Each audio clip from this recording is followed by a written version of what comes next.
Coming to you from a cozy little condo high atop Old 4th Ward, Atlanta. Welcome to The Ron Show on America One Radio. Here's your host, Ron Roberts. Hello from the city of Atlanta. As you heard the voice guy say, I'm coming to you from my little condo in Old 4th Ward. And here in Atlanta, the General Assembly is in session and will be in session until the early part of April. They are in the home stretch, however. We've hit crossover day. And the big priority for Georgia Senate, House Republicans, and the governor, at his behest actually, is tort reform. Joining me to discuss this in just a couple of minutes will be Senator Nabila Islam Parkes. And she shared this story on her social media that came from WSB TV just a couple of days ago that puts a wrinkle in the push for tort reform. Let's get to our top story, which is all new at 6. Are insurance companies hiding profits while raising premiums? That's a question of Georgia state lawmakers asking after state regulators in neighboring Florida found evidence pointing to it happening there. Channel 2 consumer investigator Justin Gray, live now at our state capitol, where you've obtained, Justin, a letter sent to the state's insurance commissioner. Well, George, this is something both Democrats and Republicans have been concerned about here, rising insurance rates. It's one of the reasons Governor Kemp cites as he talks about tort reform. But State Senator Islam Parkes, instead, in this letter, she's pointing to the web of companies that major insurance companies have and how they're structured. I'm asking for transparency here. I think Georgia State Senator Nabila Islam Parkes questioning if insurance companies in Georgia are hiding profits. Many insurance companies use what they call affiliate companies they own to do everything from accounting to underwriting to claims investigations. And a review by Florida's insurance commissioner made public this month and drawing criticism from both Democrats and Republicans there. The insurance companies studied reported to the state while raising rates that they lost $432 million, while their affiliate companies actually profited to the tune of $1.8 billion. We need to find out what the real cause of these rising premiums are and whether or not it's because insurance companies are running a shell game. Parkes sent this letter to Georgia Insurance Commissioner John King asking if what's happening in Florida is happening here, requesting a, quote, comprehensive investigation into Georgia's insurance market. I think we'd be fools to think similar practices aren't happening in the state of Georgia. And his response letter, Commissioner King said his office regulates those agreements between insurance companies and their affiliates, and that the, quote, review of these agreements is performed on a case-by-case basis to determine what is fair and reasonable, and the department maintains its authority to examine the books and records of any of its licensees. Rising insurance costs in Georgia are one of the main reasons Governor Brian Kemp is pushing for tort reform this legislative session. And as a small business owner for 40 years now, I mean, I've seen it in my own escalating insurance costs, the ability for insurers that are pulling out of the marketplace so people can't even have access to insurance even if they have the ability to pay for it. And we're just simply trying to stabilize the market. Why are the reasons that auto insurance, homeowners insurance is going up? We need to make sure that these insurance companies are not taking advantage of Georgians. And here to discuss tort reform and all things General Assembly and Georgia Senate is Senator Nabila Islam Parkes. It is such a pleasure to finally get to connect with you. Thank you for joining the Ron Show today. Yes, thank you so much for inviting me. Insurance commissioner, that's not a position that folks salivate at running for. It's not. It's one of those political offices that those who have aspirations for don't even think about running for. We think about this or like a public utilities commission seat. Folks don't want to run for seats like this, but they're important positions. And I think you're questioning Georgia's insurance commission about hidden profits while insurance companies are screaming bloody murder and raising our rates. Really exposes the fact that we need to have folks running for positions like that and utilities commission seats, et cetera, and so on. Certainly. We need people that will work for people instead of corporations. And so most people don't know that there are 10 independent insurance commissioners in the entire country. Wow. And most of the insurance commissions are housed underneath the governor, so they report to the governor. But in the instance of Georgia, we actually have one of the most powerful insurance commissioners in the nation, and they are an independent office, and they don't serve an agenda that is the governor's. They serve their own agenda, and that agenda should be working for the people. And in this case, I'm feeling wary that isn't necessarily happening, because I wrote a formal letter to our insurance commissioner to look into our Georgia insurance market to see if nefarious practices were happening, as they were happening in Florida. And he did not really give me the best answer. He basically said he did not intend to do so. And so we definitely need people in office and power that will do their due diligence to make sure that Georgians aren't being harmed. So, as a matter of fact, I was having lunch with a friend of mine who runs his own law firm up in the Vinings area. We were talking a little bit about tort reform. He asked how my show was going, and I said, it's oddly enough, I need to have you come on the show to talk about tort. And then I saw this piece on WSB that you had shared, and lawyers are pretty concerned as well about the sort of power that this takes from, again, the people when it comes to jury decisions. And as he pointed out to me, it's not as if on a jury of 12 you're not going to have someone who has valid questions or pushback. These aren't like large scale handouts that are happening at the expense of insurance companies and then, of course, their consumers when they raise rates. What sort of sales pitch is being made in session to distort that reality? Well, the insurance companies have made quite the boogeyman out of injured citizens' lawsuits. Yeah. And they're like, well, this is why your premiums have increased. Well, here are the facts. They call them nuclear verdicts, right? Nuclear verdicts are basically any verdict over the amount of 10 million. Guess how often that happens? Yeah, it's rare. Yeah. It's 0.0019%. Okay. So it's so minuscule, yet they are taking, these one-off cases and they're blowing them up and being like, look, this is why we are unable to stay solvent. This is why your premiums have to go up. This is why in major insurance companies will have to leave the state. You're not going to be able to find insurance. I mean, talk about like scare tactics on the backs of people who have either died or were seriously wrongfully injured. And they had to sue in order to be compensated, to be made whole so that they could live their lives as best as they can. Some of these people have been severely disabled. Some people need to pay for, their hospital visits.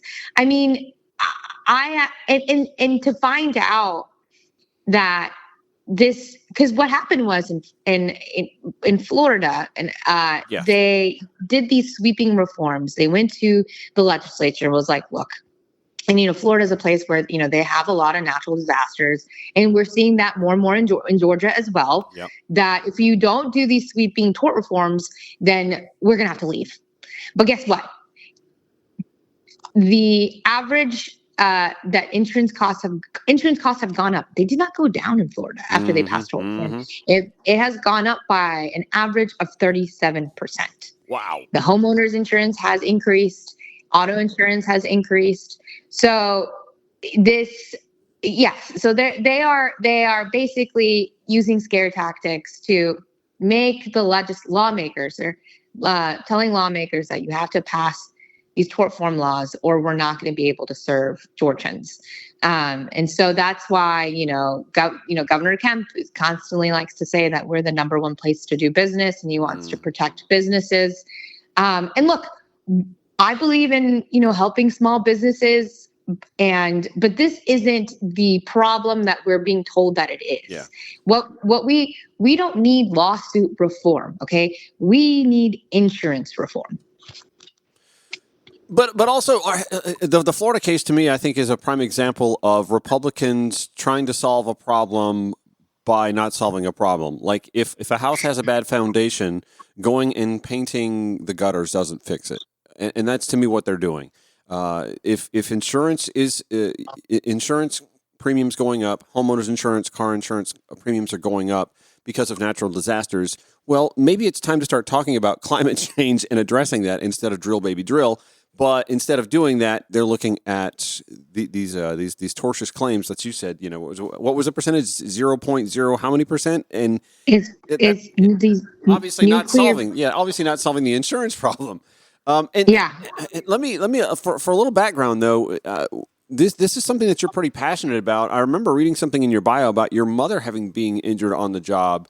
And seeing how the healthcare system, and I mean, were there issues with with her as well, trying to be compensated for this injury?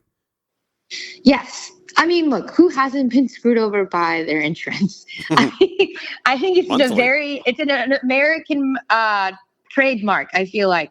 No, my mom was the breadwinner in my family, and at the time she was a order puller at a warehouse. She'd been working there for 14 years. She started off on like $3 something. Wow. And she worked her way up to making $17 an hour. Right. And she was and her job was to pick up boxes and put them on trucks. As you can imagine, if you do this for a couple of years, let alone 14 years, like she ended up herniating a disc in her back, which is very, very painful. And you need to seek care for it. And so workers' comp provided her care until they didn't. And then they were like, well, it's your fault. And this was just such a scary situation for our family. I mean, my mom and dad had their income and they supported our family, but we definitely needed to provide care for my mom. And it forced us into a position where we had to sue the insurance company to get the benefits that she was owed. That shouldn't be happening. It shouldn't be happening. It's like people pay their premiums. Accidents happen. Injuries like this happen, like it did to my mom. We should not have to sue your insurance company in order to be made whole. But in the case that you do have to do that, we have rights, and they shouldn't be taken away from us. Because the insurance companies want to hold on to their profits and not help people when they need it.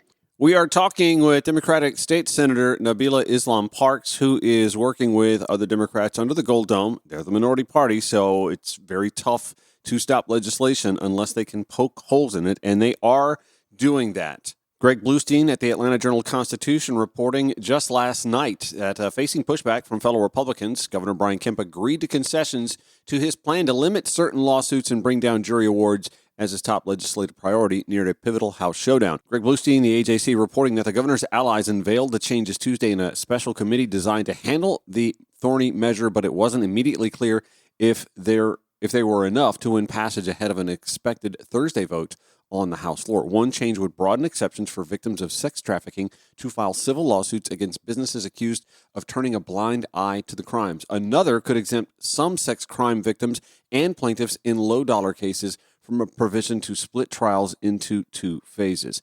More with Senator Nabila Islam on this subject and more when the Ron Show returns.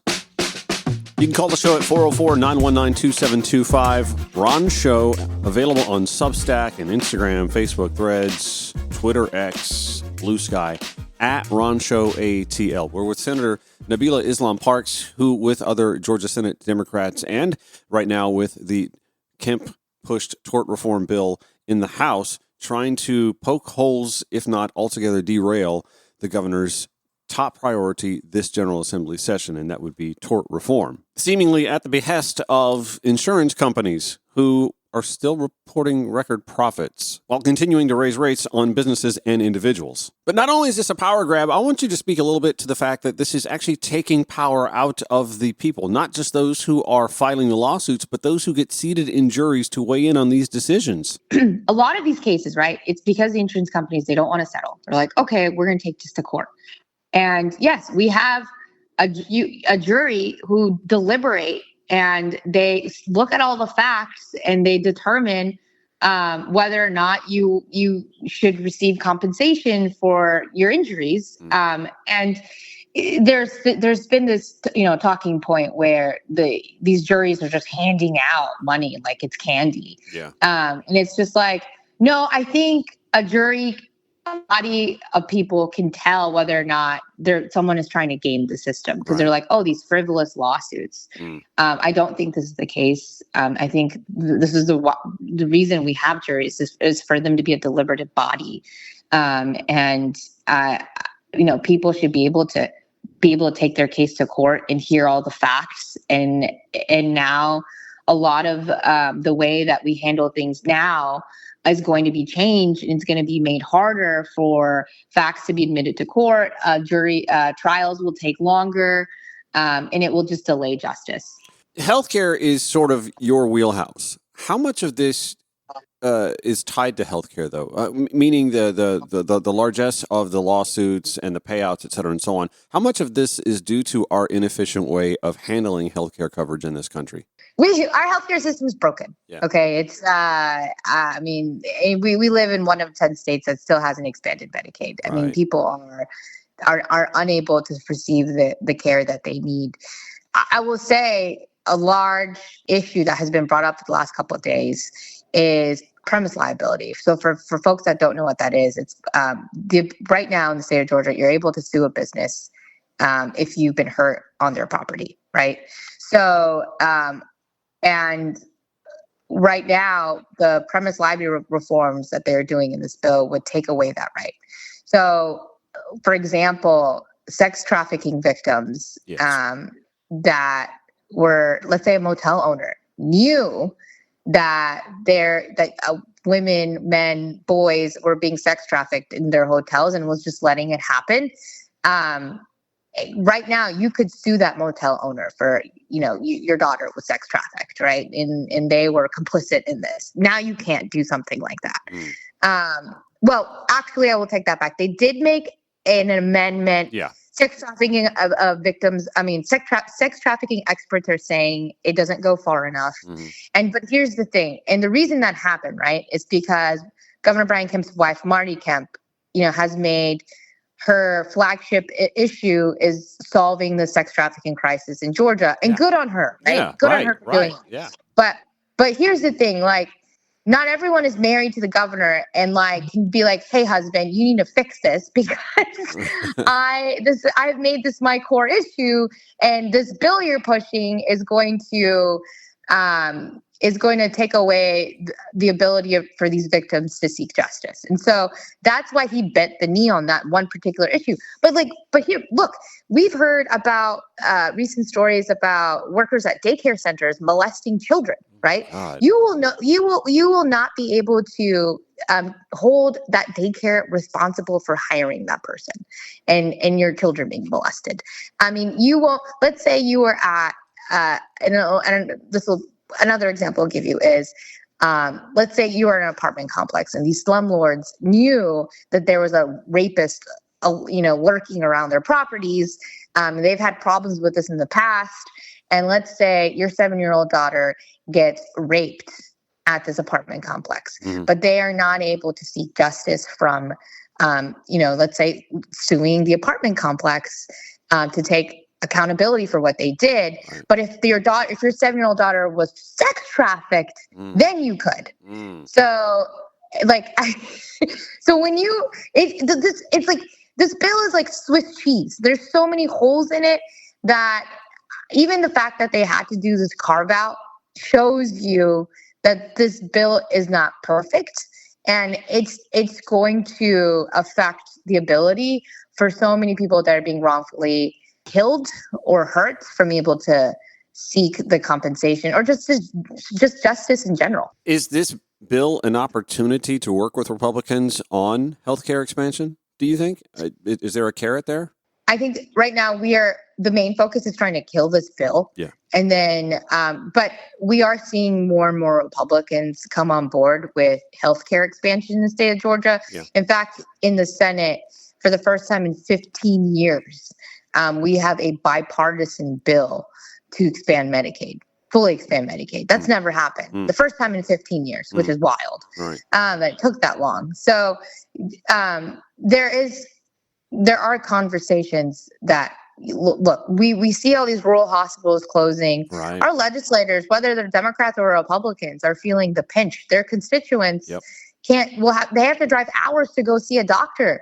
There's half of our counties don't have an OBGYN. Right. We wonder why we have one of the highest maternal mortality rates, and then one of the highest infant mortality rates as well. People are sick of their constituents dying and not being able to seek care when other Republican states that have Republican governors, they've expanded Medicaid, right? But we haven't, because our governor is obsessed with basically his own plan. He wants Obamacare to carry on in his name the same way it does for Barack Obama, but he's not getting anything solved here. Again, he's trying to fix a flat tire by putting windshield wiper fluid in the car. Yeah, no, I think he's more.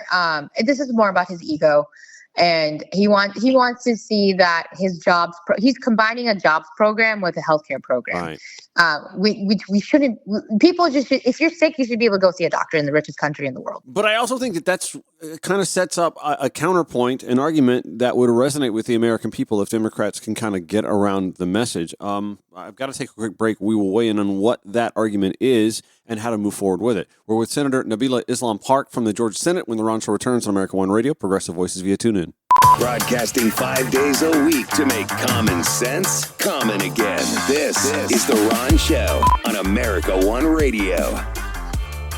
We're with Senator Nabila Islam Parkes. We're talking a lot about tort reform, and we sort of wandered into healthcare. I'm tying the two together. I'm purposely trying to tie the two together because I think they play a big part in each other's largesse, and of course both involve insurance companies. The governor's chief legislative priority this General Assembly session was getting something out of the General Assembly, out of the legislature, that addresses to his satisfaction, tort reform. And we're already seeing holes poked in it. We talked about the carve out now for sex trafficking victims. Greg Bluestein at the Atlanta Journal-Constitution reporting that these revisions and other changes driven by critics were approved by the committee after substantial opposition from House Republicans who worried the earlier version would have made it harder for sex crime victims to bring civil lawsuits in Georgia, and that requiring them to testify multiple times in a split trial would be traumatic. Bluestein continuing to report in the AJC, Kemp has waged a years-long effort to rewrite Georgia's litigation rules to deter large jury verdicts and curb lawsuits that he and other GOP supporters of tort reform say have strained Georgia's economy. Senator Nabila Islam Parkes told us last half hour, by the way, that it's like a fraction, like not even a 1% It's not even 0.1% of those lawsuits that are what she called nuclear decisions. In the AJC piece, Greg Bluestein writes, opponents, including Democrats and trial lawyers, see the rewrite as an affront to the civil justice system and are deeply skeptical of promises that its passage will stabilize rising insurance premiums or bring down the price of household goods. We're seeing that in Florida, as we spoke about at the start of the show as well. From the legal perspective, we'll have attorney Nick Utley from the Utley Law Firm on to discuss where he sees this tort reform potentially causing more damage, not to corporations or insurance companies, but to you and I. Anyway, before we had to take a quick break, Senator Nabila Islam Parkes and I were talking about the governors and the Republicans here in Georgia's stubborn refusal to accept Medicaid expansion. Only 10 states remain that have not accepted the Affordable Care Act's Medicaid expansion offering from the federal government. And instead, they are sticking to the Georgia Pathways program that has been an abject failure. It is the governor's signature attempt to offer health care expansion, but he's tying it to work. Senator Islam Parkes made this point before we went to break. He's combining a jobs program with a healthcare program. Right. We shouldn't. People just if you're sick, you should be able to go see a doctor in the richest country in the world. Period. Yeah, I was just going to say.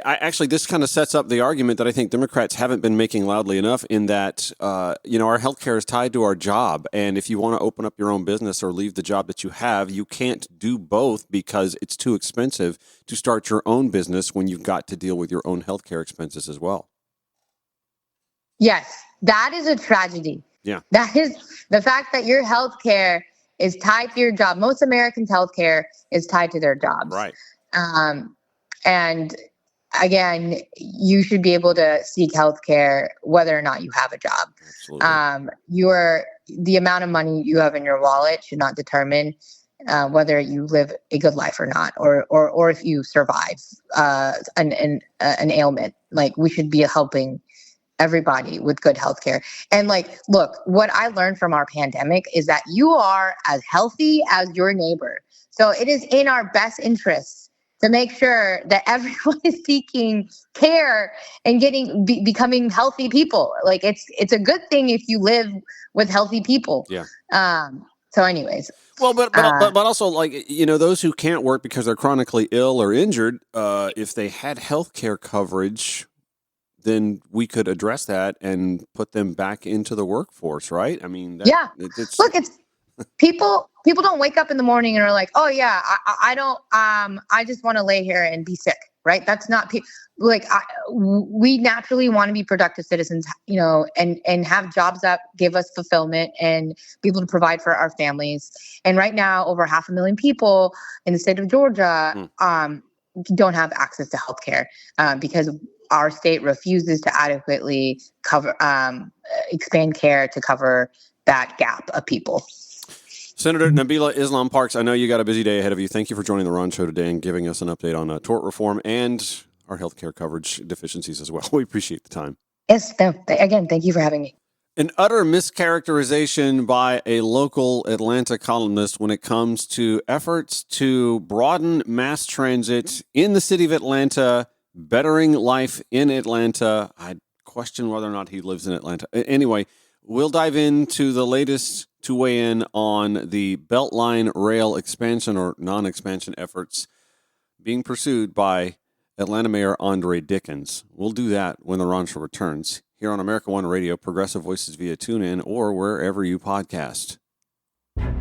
Final segment for the Wednesday Ron Show, and it occurred to me today as I was going back and forth between dueling op-eds regarding Atlanta Mayor Andre Dickens and his handling or mishandling of transit and rail for the city of Atlanta, that he may actually epitomize what's wrong with the Democratic Party at the federal level.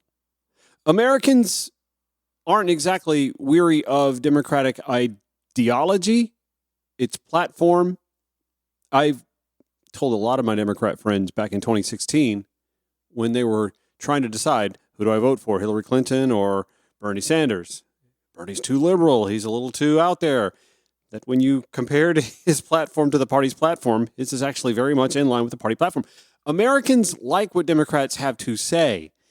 Americans are sick of Democrats saying, but not being able to follow through on. Now, listen, I'm not naive. I understand, especially at the federal level, that there are limitations to what Democrats can get accomplished, due in large part to things like gerrymandering. The Senate is a baked-in imbalance. It already gives rural and spread out states. Why do we have 2 Dakotas? Why is Wyoming getting 2 senators when it doesn't have the same population as the county I live in? Things like that. The capped house yielding us an electoral college that disproportionately gives weight to Wyoming voters and less to California voters. There are a lot of those, baked-in imbalances that over time have just made it harder and harder for Democrats to win a majority in the Senate that is filibuster-proof, to maintain control of the House, and to win the presidency because of the electoral college problems. There are reasons why Democrats have a hard time pushing through their agenda. It's an issue that the American public just doesn't seem to be, I think, all that aware of, because a lot of us sort of slept through civics classes or were taught it by our high school football coach. The Democrats haven't really made that appeal to the American people that we have all these problems that we cannot address until we have voluminous turnout. You've heard me talk about this. We need to have a good 8-10 year stretch where we have ridiculously high turnout on our side, or period at all, actually, because when people turn up, the more folks vote, the better Democrats do. But that has to happen for like an 8-10 year clip without any drop off, no losses in the midterms, et cetera, and so on. Democrats don't have that problem in the city of Atlanta. Anything Democrats want to push through in the city of Atlanta that does not run afoul of state or federal law, Democrats in the city of Atlanta can't push through. I would wager to say, people don't state their political party when they run for city council, for example, but I'm going to guess that all or most of city council is Democrat, right? So it should come without any pushback whatsoever that if Democrats want to do something in Atlanta, they're going to get it done. This is where I take you to Maria Saporta's op-ed in the Saporta Report. I will put this in the show notes at ronshowatl.com. She writes, when Andre Dickens was elected mayor in November 2021, I was filled with optimism and hope for the future of Atlanta. Here was a leader, she writes, who ran on running an ethical government, building affordable housing and implementing rail transit on the Beltline. After 8 years of the contentious administrations of Mayor Kasim Reed and the 4 years of a mostly absentee Mayor Keisha Lance Bottoms, Maria Saporta writes, the prospect of Mayor Andre Dickens gave me hope for our future in creating a vibrant and equitable city. Today, I feel betrayed, Saporta writes, and I'm not alone. From the time he was on the Atlanta City Council, Dickens has been one of the strongest advocates for rail on the East Side Beltline Trail from Krog Street to Ponce City Market. Over his 3 years as mayor, Dickens has repeatedly reaffirmed his commitment to Beltline Rail, but over the past year or so, Dickens' messages have become mushy. Maria Saporta writes, finally, on March 13th, the Dickens administration unveiled its report, The Group Project, A Transportation System for All, at a presentation to the MARTA board. The bottom line, if this plan is eventually adopted by MARTA and the Atlanta City Council, it will mean no rail on the Beltline anytime soon. Instead, it could include a hodgepodge of various disconnected transit modes, such as driverless pods and bus rapid transit. It doesn't have to be this way, Saporta writes. The number one project on the more MARTA list was the rail on the East Side Trail. More than 30% of the final design and engineering work, an investment of more than $15 million, has already been completed. It is the most shovel-ready rail transit project in the whole Atlanta region, one that could open during Dickens' second term.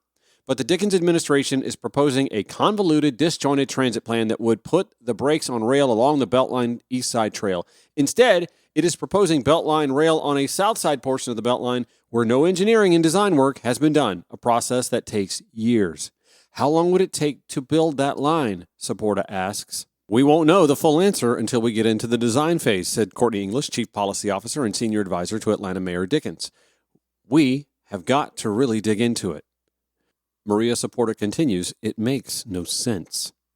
Both the city of Atlanta and the region are far behind in building out a robust regional rail transit system, preach, sister, to serve our current population of 6.1 million with the estimated addition of 1.8 million residents by 2050. We think traffic is bad now? Just wait, Saporta writes. Has she been listening to my show? In recent years, the fastest growing part of our region has been the city of Atlanta. That has put a strain on our housing inventory, especially when considering affordability, and our transportation infrastructure, she writes. The Dickens administration has done an admirable job focusing on housing affordability and its goal of preserving or adding 20,000 units by 2020. At the Atlanta Regional Housing Forum meeting on March 13th, just hours before making the presentation to MARTA, Dickens announced that already 11,000 units have been delivered or are under construction. We are generally impatient at the city, said English, referring to housing affordability. I think you'll see us deploy that sense of urgency towards transit. Maria Saporta says, really? The most immediate rail project, one that already has local funding, one that has strong ridership projections, and one that could be implemented in the next 3 to 4 years, is the East Side Trail. Why would the city put that project on the back burner when that corridor already has the development density of housing and jobs to support rail transit, she asks. Until last week, the plan was to extend the Atlanta streetcar to the East Side Beltline Trail and then extend the rail line to Ponce City Market. English said the focus will now be to extend and fix the streetcar to the Beltline, but not on the Beltline. And this is where my non-Atlanta, non-Georgia, national, international audience, I come to you and I say, this is a prime example why Americans are being polled on favorability for the Democratic Party and returning with 27%. The overwhelming majority of voters in the city of Atlanta, which encompasses mostly Fulton County residents, some DeKalb County residents, but all in the city of Atlanta, the vast majority of the city of Atlanta's residents are Democratic voters. Those Democratic voters, those voters in the city of Atlanta, voted for more MARTA, which meant more rail, which meant Beltline rail. And this election took place in 2016.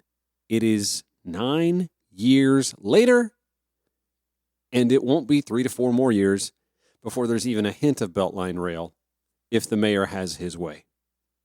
You want to know why Democrats are losing favor with voters? Because even when they do dream big and they plan big and they ballot measure you big, they fall short and give you reasons to believe they never intended to do what they pitched to you in the first place. The other op-ed on this very subject came out from the Atlanta Journal-Constitution. Bill Torpy writing for that. Remember now, the AJC has been tied to the Atlanta Police Foundation, the Atlanta Public Safety Training Facility. They've been very rah-rah about that, very supportive of the mayor and the Atlanta Police Foundation. And so, I don't know, read into that what you will. I just find it interesting now that the AJC is suddenly deciding to crap on rail transit in the city of Atlanta. Bill Torpy, who I believe is a Decatur resident, not a City of Atlanta resident, he writes, "It really was no secret that Atlanta Mayor Andre Dickens eventually would back away from the East Side Beltline rail plan. You know, the one that would have cost $250 million for a little more than 2 miles of light rail." He, by the way, and later on in this op-ed, pitches the South Side plan, which would cost about twice as much for about twice as much mileage, meaning it would cost about the same per mile. So I don't know why he's bringing up the cost part here. But anyway, Bill Torpy writes, "I've called it a boondoggle in the making, an expensive bar-hopping party vehicle in a high-end part of town." Well, he's wrong. I live in that high-end part of town, and it ain't high-end. It's nice, don't get me wrong, but there are still pockets of working class, low middle class, impoverished. The old Fourth Ward and the East Side Beltline, it's all very much a work in progress, okay? And there aren't just bars along the East Side Beltline trail. There are a grocery store. There's Pont City Market, which is essentially a shopping mall, various shops, retail, food offerings. There is Emerald City Bagels. There is the Atlanta Bicycle Barn. There is the Atlanta Worldwide Gallery. There is Kevin Rathbun Steakhouse. I'm not hearing a whole lot of bars there. There is also Green Space, historic Fourth Ward Park comes to mind. I mean, I'm not going to sit here and deny that there aren't places that serve food and alcohol or just alcohol along the Beltline, but I'm sorry, this is a nonsensical argument. We are in 2025. We have been working on reducing driving while intoxicated for the last 50 years. So why would you be against mass transit to lessen the likelihood that somebody stumbles back to one of the many parking lots that now flank the Beltline on the east side to get in their own vehicle and go home? Okay, so Torpy continues. "It's good to see the mayor, who has been an East Side Beltline rail backer, finally come to his senses. He's been hinting at it for more than a year." For background, Torpy writes, "At a meeting last week, the mayor and one of his chief lieutenants, Courtney English, sprang a sweeping new draft of the city's transit plans on MARTA, and to the rest of humanity for that matter. English told the MARTA board, 'We are committed to building rail on the Beltline, however, not in the form that has been previously discussed.' Now, there has been a lot of discussion," Torpy writes, "debate and kvetching over the years on this subject, especially regarding the plan of starting light rail on the Beltline's crowded East Trail." It wasn't crowded 4 years ago. And for edification, 4 years ago was still 5 years after voters voted for that plan. So, as Torpy continues here, "It was a big surprise for Team Dickens to drop a transit bomb on MARTA's board members, telling them the East Side segment now would be relegated to Phase 2. As Torpy writes, "In essence, the plans would be placed on a shelf, then tossed away by some future mayor." Hey, maybe they can put it in the same closet where they put the ballot measure, all the ballots, all the petitions people signed to have the ballot measure for the Atlanta Public Safety Training Facility. Torpy continues, "Phase 1 would be to try to fix the existing boondoggle," he writes, "which is the downtown streetcar. It would be extended a few blocks to the East Side Beltline, but not on the East Side Beltline." Let me go back to Maria Saporta, who made a fantastic point about that, as Torpy calls it, a boondoggle. She says, "As I've written before, the Atlanta streetcar was supposed to be part of a network of light rail lines across the city. It has been unfair to judge the success of the streetcar based on the current route when it was supposed to be part of a larger system." Yes. The Atlanta streetcar is only a boondoggle because politicians, right up to Mayor Andre Dickens, have waffled on getting the job voters asked them to get done in the first place. And this takes me back to my overarching point. This is why Democrats are losing voters. In a heavily Democratic city where only Democrats can win, Democrats can't even follow through on their grand vision, even when the voters give them the money to do it.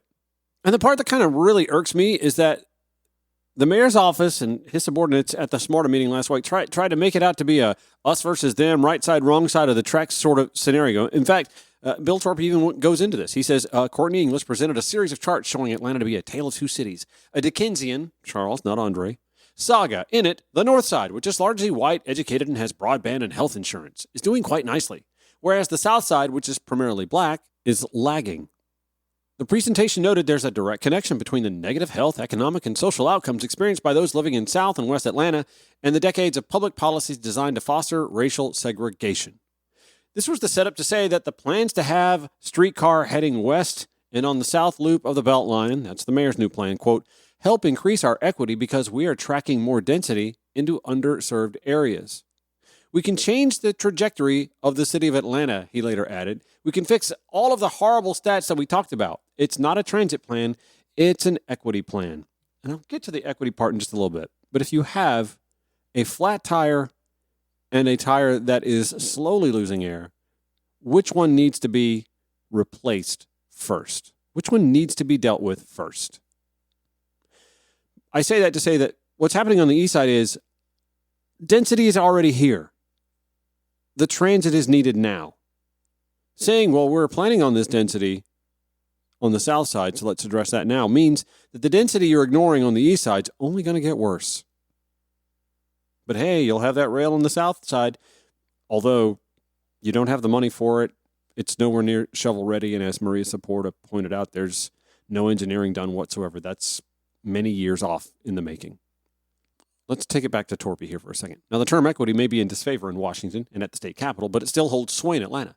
The Beltline Rail Now folks and other East Side Rail supporters often use the term equity to sell their plans. Most of them, Torpy writes, are white, educated, and progressive. It carries more sway when black folks use that term, especially in those circles, he writes. Get this, though. Councilwoman Marcy Overstreet, who represents Southwest Atlanta, has expressed equity concerns in the past about the East Side Beltline, getting preference over areas like hers where people actually rely on transit. I called her this week, Bill Torpy writes, to ask about Dickens' plans. First time I heard about it was on the news, Overstreet told Bill Torpy. It sounded like they are thinking through things. It doesn't sound like a solidified plan. It's, let's look at this, let's look at that. Overstreet, who is running for city council president, said she hopes Dickens brings his vision to the council's transportation committee. See, that's the thing. This hasn't been pitched to the city council yet. It's just been pulled out of whatever and thrown before MARTA as a, hey, we should do this instead. Torpy writes, I sent the mayor's people a note saying these plans seem to have been pulled out of a hat. Well, that wasn't what I'd have chosen, but okay, hat'll work. English responded by saying they were born out of studies from a couple of consulting companies who mulled over the city's transit plans. I didn't have much time to read through the reports, Torpy writes, with my deadline looming, but it seems that rail on the less crowded Beltline's South Loop would be about $86 million per mile, $430 million for 5 miles. Again, I'll point out, that's not all that far off in numbers from the cost it will take to do the projected East Side Beltline rail, where money has already been spent on studies and engineering. Torpy finishes here. The reports even dive into building a SkyTrain, so they really studied all the transportation modalities, even pie in the sky. Ultimately, he writes, it looks as if the mayor is throwing out a lot to everyone while not really saying anything specific to anyone, but at the same time, backing away from the boondoggle East Side Rail. Torpy concludes, I mean, he could have just said that, but it is an election year. Yes, elections. That's kind of where I was getting to my point here, that Democrats keep saying they're going to do things and then giving reasons now 9 years later here in Atlanta as to why they have to make a change of plans, and that those plans are going to fall well short of what was envisioned when they were pitched in the first place. But they got that taxpayer dollar already. So this epitomizes why Democrats are polling at 27% with the American public. Anyway, that's going to do it for today's Ron Show. I want to thank Senator Nabila Islam Parkes for joining me to talk tort earlier today. This show airs 9 a.m., 5 p.m. on America One Radio, 11 p.m. Progressive Voices via TuneIn or wherever you podcast. And show notes are, as always, at RonShowATL.com. Take care. See you tomorrow.